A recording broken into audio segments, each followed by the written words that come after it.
বীরভূমে অনেক রাস্তাঘাট হয়েছে, বীরভূমে অনেক উন্নয়ন হয়েছে এবং সেটা সম্ভব হয়েছে ফুল টিম। এবং কেষ্টু আজকে জেলে থাকলেও আমি মনে করি এই ছেলেটা জেলার উন্নয়নটাকে হাতের মুঠোয় রেখে কাজ করত। তাই পরপর 4টে সেতু এখানে তৈরি করে দিয়েছিলাম আমরা। বিজেপি সাজিয়ে গুজিয়ে কেস করেছে, তাতে কি যায় আসে? একদিন না একদিন তো বেরোবে। অরবিন্দ কেজরিওয়ালকেও তো ধরে রেখে দিয়েছে। হেমন্ত সোরেন একমাত্র ট্রাইবেল চিফ মিনিস্টার ছিল, তাকেও তো অ্যারেস্ট করে রেখে দিয়েছে। কাকে করেনি?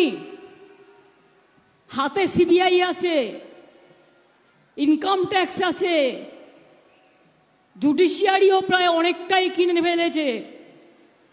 কেস সাজাচ্ছে আর করছে। সন্দেশখালি আপনারা কেউ ভাবতে পেরেছিলেন? প্রধানমন্ত্রী এসে কত কাঁদছেন, মনে হচ্ছে আহারে মায়ের দুঃখে ওনার বুক জড়িয়ে যাচ্ছে। ঘটনাটা কিভাবে সাজিয়েছিল একবারও বুঝতে পেরেছিলেন?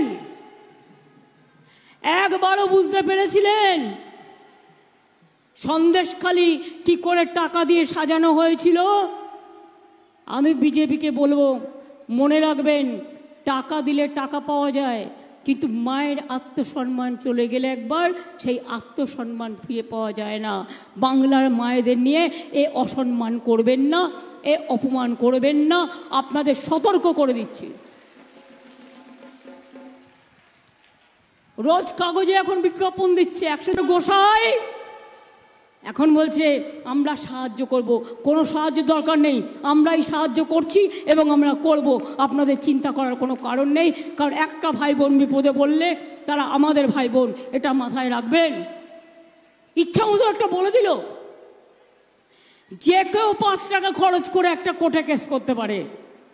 আর সবই তো বসে আছে ভাজপার কেউ না কেউ, তারা একটা অর্ডার দিয়ে দিল, প্রমাণ হলো না, আপনি চোর হয়ে গেলেন।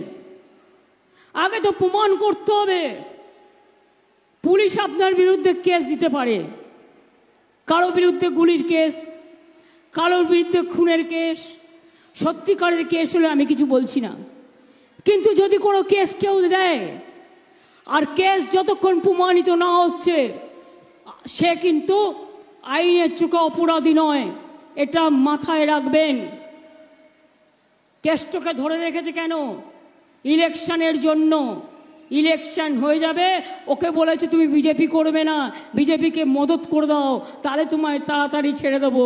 দেখবেন বীরভূমের ইলেকশন হয়ে যাবে, ও ছাড়া পেয়ে যাবে।